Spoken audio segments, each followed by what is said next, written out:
If your numbers are increasing in the tiers, you've got a core issue. So that's something that we shift our thinking in, that you and your team at your school level, along with our support, we're monitoring this, because if you go back to what we started with today, what did we start with? Quality instruction. So if you're getting a lot of kids in these tiers and on the spreadsheet, you're going to need to step back and reflect on that comment right there about quality instruction. So we're going to jump in. I'm going to transition to Joe a little bit about data and take you back to a previous slide. Yeah, so just thinking about, this is all data, right? And anytime we talk about data, we have to go back to the same process regardless of what kind of data it is. And that goes back to this cycle of, what are we identifying, asking ourselves those questions, what are we looking at, what are the trends? Because regardless of what data we're looking at, you should be able to see the same stuff. And then of course what we're looking at is identifying those root causes. Is it a cause of instruction? Is it a cause of student interactions, whatever? Those are the things we need to get down to that we can start asking. So as we get into there and we talk about data collection and everything else, go back to this and think about, okay, large picture, what am I looking for and how can I get there and what are those root causes? Because regardless, it can come back to that. So now you've kind of got a snippet of what this RTI process is and how things are going to go. And a lot of that reflects on, we're collecting data and we're going to put it somewhere to analyze it. That's the difficult part, because we all have a ton of data, but the organization and getting it together is a little cumbersome sometimes, and it can be really difficult. So what we've done, and we're going to have you guys check this out, is build a system that will populate sheets for you, so that way you can see what it looks like, you can track, and you can progress monitor. So we'll go and start. If everybody could go back to the pyramid. And these red triangles that are on here are two different types of forms. The first one, we're in tier 1. So we've identified students. Out of my 130 students, I've consistently got 20 who I'm questioning about how they're doing in school. Of those 20, I have 5 who I really recommend that they go to a tier 2 intervention. So I, as a teacher, I'm going to submit a form. So click on that red triangle on that bottom tier 1 part, if you would, please. It's going to take you to our test site so you can see how this looks. You're going to get to a landing page. And when this is finished, what's finished, but you'll have an elementary school link, a middle school link, and a high school link. This is for teacher use who are referring to your RTI team at your school. So as a teacher, I would go ahead and click on the form, and all of you guys, please go ahead and click on the form and open it up. And I want you to think, I'm a teacher now. I've identified about 5 students who I think need to be referred to for the RTI process. I want to introduce them to a tiered intervention, whether it's reading, math, behavior, whatever that may be. I want you guys now to go ahead and take, I don't know, 2 or 3 minutes to fill this out as you actually would if you were filling it out for a student. Go ahead and submit it, fill it out and submit it. You've submitted a form as a teacher saying, a student in my classroom, I'm recommending for the RTI team to evaluate and see, is this a behavior problem? Is this an academic problem? Attendance? What's causing this issue that I'm having with the student? Is it a classroom issue? Because let's be honest, I can start looking at the data and really disseminating what's going on. I want you guys to all go back to this leadership links page here and go ahead and click on the Rti Data Spreadsheet to open that up. Rti Data Spreadsheet under the links for leadership materials and links. On this spreadsheet, this is an example of how it'll work. Everybody here filled out a form. Everybody's responses are not here because not everybody picked that school. You can see the people who picked the school. This is an example for Dixie Heights. So even though you submitted a form, the school will get this form that has their RTI referrals just for Dixie Heights. So that means everybody at Dixie Heights who has access to that form, their RTI team will be able to see everything that's going on here. You'll see everything populated for you. So as a school now, I can filter this. The nice part is if I see these students popping up frequently, when I sort it, then I know that there's probably some other issue. If it's 1 or 2 and you know that student, then maybe it's a different type of issue. So when this form populates, you'll sort for whatever that may be. Is a lot of behavior. It looks like Dixie Heights has a lot of behavior problems, right? So in here, as we learn some more spreadsheet techniques, you'll be able to really isolate what does that student need. The RTI team will start making a decision and say, I need to conference with the teacher, we need to talk to the student, or we're going to go ahead and move this student on to a tier 2 or tier 3 intervention. All right, so that's the teacher portion of that. The team gets together. We'll talk about the PLC process in just a minute. For right now, we're just kind of learning how this system works. So let's all go back to the pyramid, if you will, please. RTI team has determined that that student does indeed need some type of intervention. Maybe they need Read 180. Maybe they need Math 180, or maybe they need something else.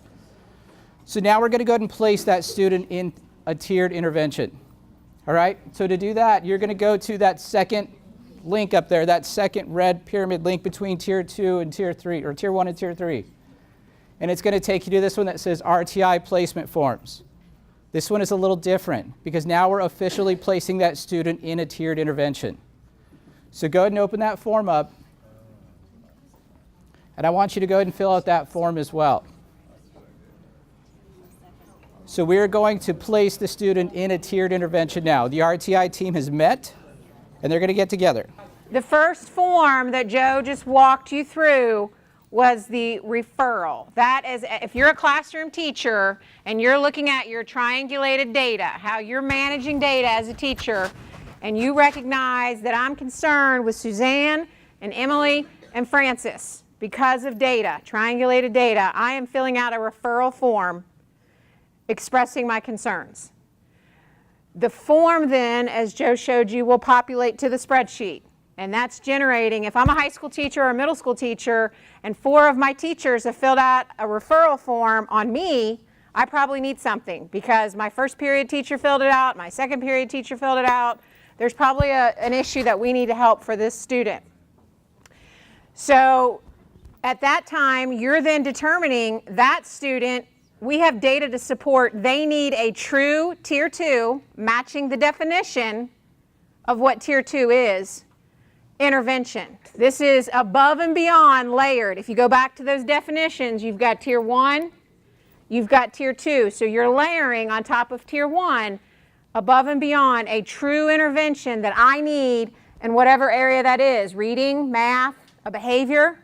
And so we're placing me now into a Tier 2, your RTI team. This is not done by an individual. It's done by a team.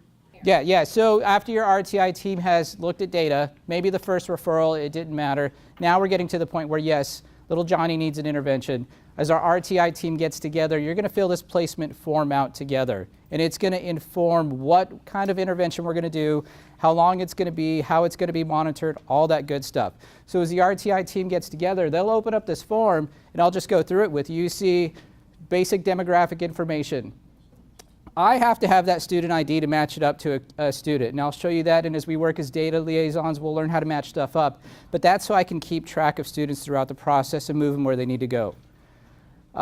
Moving down, which is the school entry level of tiered intervention. Some students are going to be Tier 3 when they start off. You're going to have Tier 3 students in your school now. Some will be moving into Tier 2. So you'll choose the correct level of intervention.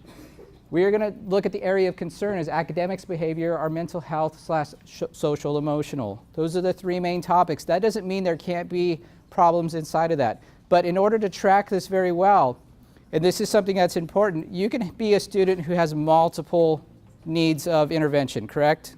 So maybe I'm a student who needs an academic intervention, and maybe I'm a student who needs a behavior intervention. You're going to fill each of these forms out per intervention. Now that's a little different because here's what it is. I'm going to monitor academic behavior a lot different than I'm going to monitor behavior because they're different spectrums, right? They may play off of each other and they may be connected, but they might be different programs or they may be something else. So as an RTI placement team, my team, we need to determine which intervention, and we're going to fill that out for every intervention per student. That's why it's very important we get those demographics correct. Finally, we're going to get into the details of who is delivering the intervention. Is it the Read 180 teacher? Is it interventionist, RTA, any of that kind of stuff? The start date, frequency of interventions per week. You saw the time frames per the Tier 2 chart of 3 times a week, 30 minutes, that kind of stuff. And then who will be determining this? This is when we talked earlier about we have all this data, but sometimes we don't put a plan together with this data. This is your plan. This is where you're using all the data and you're making a plan for that student. Let's go back to that spreadsheet. On the bottom, every school will have another tab that's called placement. This is all going to be housed together. So on one tab, you'll get all of your referrals. All the students in your school will pop up here who a teacher has referred. As my RTI team gets together and we've decided to place students in tiered intervention, you filled out your form, they'll pop up in this tab. This tab has all the people who have been put in for Dixie, because I'm using Dixie as the example. You'll see, we are now going to progress monitor this intervention/student, right? As you go to the right, you see all the stuff that you put in there as your plan. Your action plan is already filled for you. Now this is where it gets a little different. We're going to get to this part where it's going to say District Parent RTI Letter Sent. When you guys got to that last link, when you submitted that form, a website or a link popped up and said, stop, please don't forget to fill out the RTI Parent Information Letter. That's on there to remind you that you need to inform the parents what's going on. Also on the placement form, that sheet that had middle, high school, and elementary, on the bottom are the list of letters that the district has generated to inform of moving to a different tier. Maybe it's a celebration letter. Maybe they've exited a tiered intervention. Maybe they need a little bit more, they're going to tier 3. There's a letter for that, there's an exit letter, and then the entrance letter that pops up when you first submitted that link. So those are there, you can find them pretty easily. And I just, again, want to add, obviously that's best practice, right? To communicate with parents, to keep them informed of what's going on with their child. But we are also an RTI district as far as placement, so there are some compliance pieces that we need to make sure we have shored up, in addition to just basic best practice of communicating. And again, those letters are super user-friendly, and we'll get into that a little bit more. Correct. Every school will have their own spreadsheet. This is the example, the mock one that we made just for an example today. But every school will have their own folder in their main digital infrastructure, if you will, that'll house this, the data, ACTs, prep, all those scores in there. So in that case, it's only shared with the people. That's part of the digital infrastructure and building, right? So in this part, only people who need to see it, see it. So the RTI team, administration, that kind of stuff. That's why when we're meeting as our data liaison group, it has to be people who can have access to see that stuff. Yeah, and we'll be getting that from you. Who is on that team, who needs that information. But as soon as they fill that referral out, it's going to create what you see on the screen right now. The only thing the teachers get, which is good, it's more of a receipt. That first form you filled out, that referral form, you should have got an email back that said, here's what happened. To me, that's a communication piece to let teachers know that, yeah, we got your form and here's what you said is going on. That copy of the form is in there as well, so that way you can see, okay, here's what it is, because we want to be open and transparent about our communication, and teachers want to say, oh, I filled it out like 500 times, I never saw anything back. That's not true, because you got basically a receipt back every time. Now, once we've placed these students, they're in a tiered intervention. Maybe they're in a couple tiered interventions, 2 or 3. They are put into the spreadsheet automatically. Whenever our RTI team sits down to discuss the progress monitoring of the student, you're going to go to the spreadsheet.